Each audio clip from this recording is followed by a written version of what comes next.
Oi, turma! Na aula de hoje nós faremos ciências na apostila. Vamos começar uma unidade nova. Então, lá na página 18, tem ali unidade 6, misturas e transformações.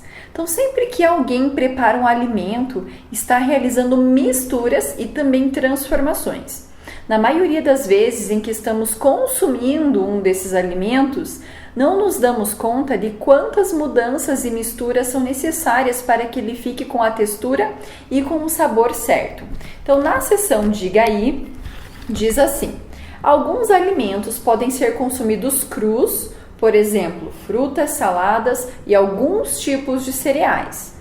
Outros precisam ser preparados e, para que fiquem saborosos, deve-se seguir uma receita, acrescentando os ingredientes em determinada ordem e cuidando da temperatura correta de cozimento ou do tempo de resfriamento. Então, vocês estão vendo ali a imagem de algumas frutas e legumes que podem ser consumidos crus e ali alguns alimentos como arroz, feijão, batata e carne que é preciso de um preparo.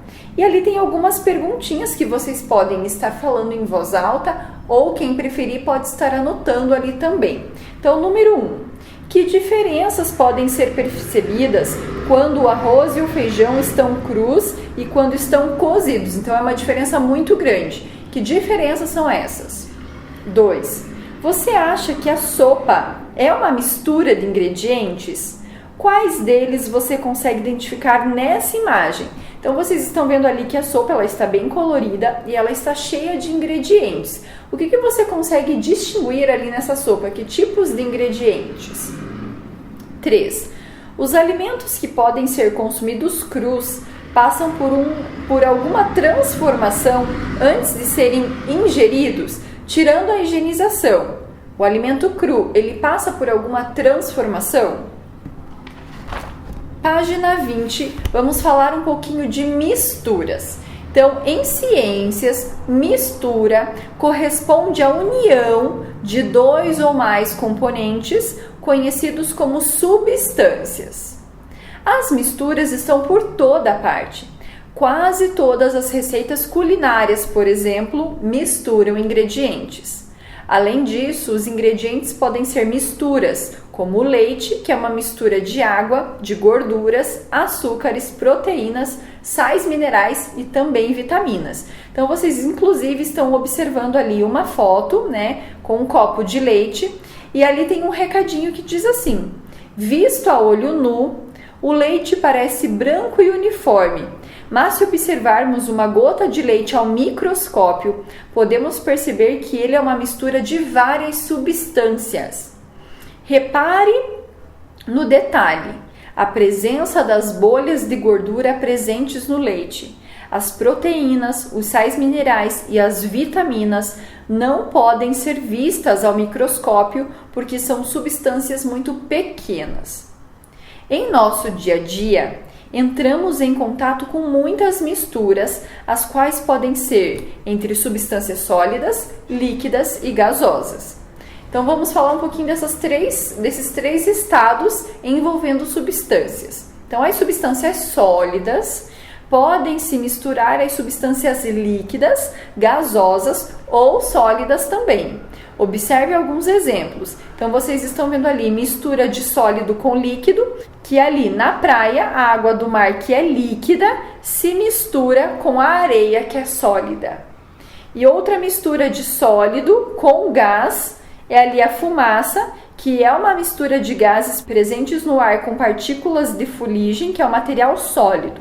A fuligem desse exemplo vem da queimada da madeira. E a mistura ali de sólido com sólido, vocês estão vendo uma pedra onde diz: as manchas coloridas do granito são resultados da mistura de vários minerais que são sólidos, como o quartzo, na forma de cristais. Tem ali também a seção Você Sabia, que eu quero que vocês façam uma leitura daqui a pouco, e a professora vai continuar ali onde diz os líquidos. Então, os líquidos também podem se misturar às substâncias em diferentes estados físicos.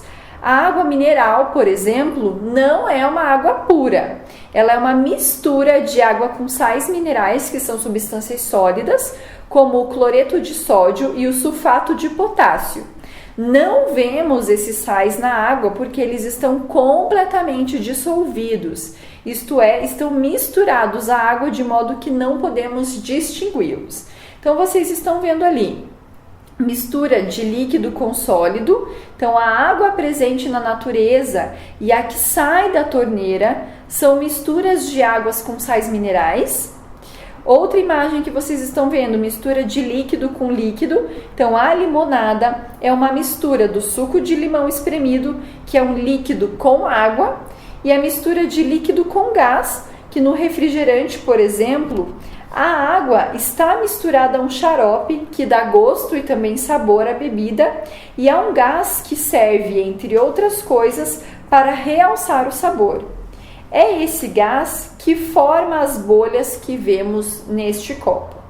Pessoal, este foi um resumo de mistura, mas a professora deixou um complemento para vocês, um vídeo do YouTube, onde eu quero que vocês assistam para entender um pouco melhor. Então, pausem o vídeo, assistam o vídeo complementar sobre mistura e aí daqui a pouco a gente volta falando um pouquinho sobre substância. Podem pausar.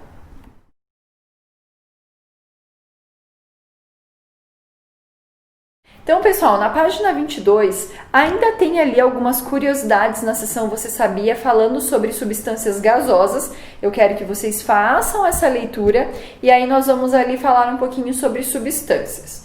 Então, a água do mar e o ar que respiramos são formados por mais de um componente, ou seja, são misturas. No entanto, as substâncias também podem ser encontradas sozinhas, como o sal de cozinha, o vinagre e o álcool. Então, ali vocês estão vendo 3 imagens onde diz: a água pura, sem sais minerais ou gases misturados, é chamada de água destilada. Ela é usada na produção de vacinas e também de medicamentos. O açúcar comum apresenta na sua composição uma única substância, a sacarose. E o gás hélio é uma substância usada para encher balões que flutuam no ar. Então, a professora novamente quer que vocês pausem o vídeo, que vocês assistam o vídeo complementar falando sobre substância, e aí daqui a pouco a gente volta já fazendo uma experiência. Podem pausar.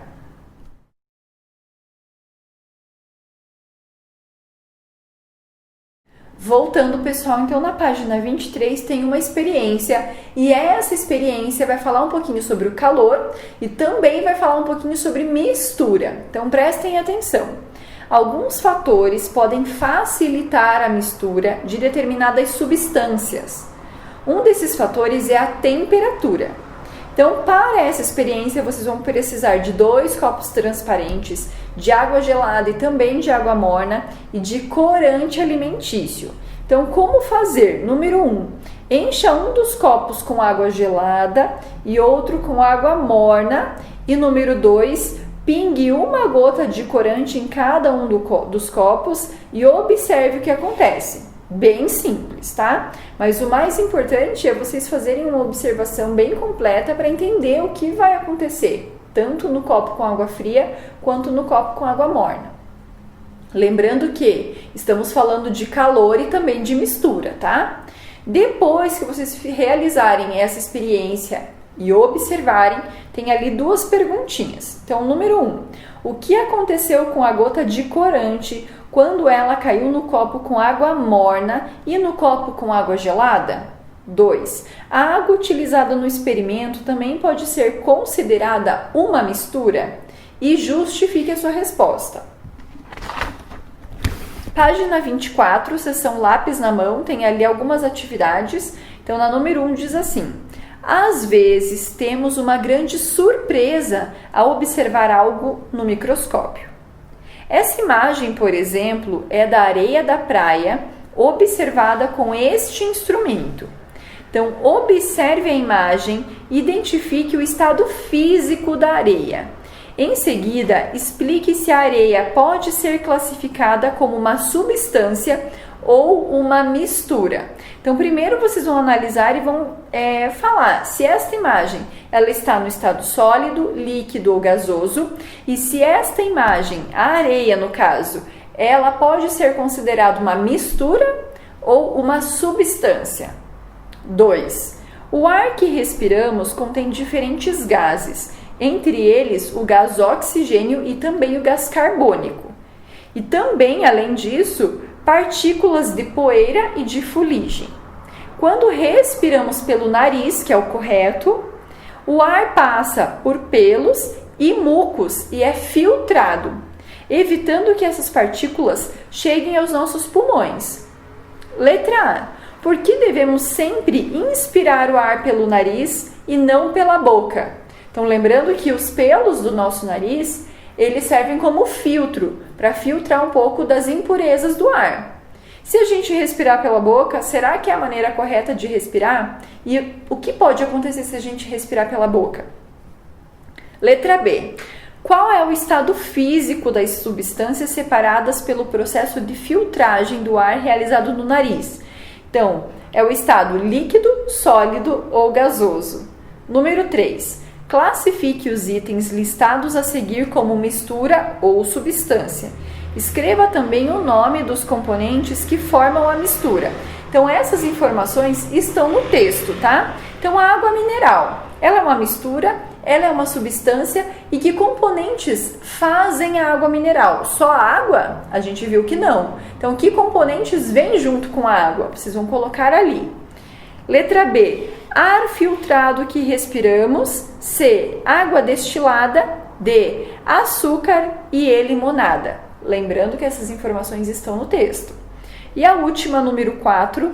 O bronze é uma liga metálica de cobre e estanho muito usada para fazer esculturas. Para obtê-la, os metais são derretidos e misturados e então a liga é colocada em formas até esfriar. Depois que esfria, o bronze torna-se sólido. O bronze é uma substância ou é uma mistura? E vocês vão explicar a sua resposta. Então é só isso por hoje. Lembrando que quem não deu a pausa e não assistiu os vídeos, assistam para realizar essas atividades. Qualquer dúvida, a professora está à disposição. Boa aula para vocês!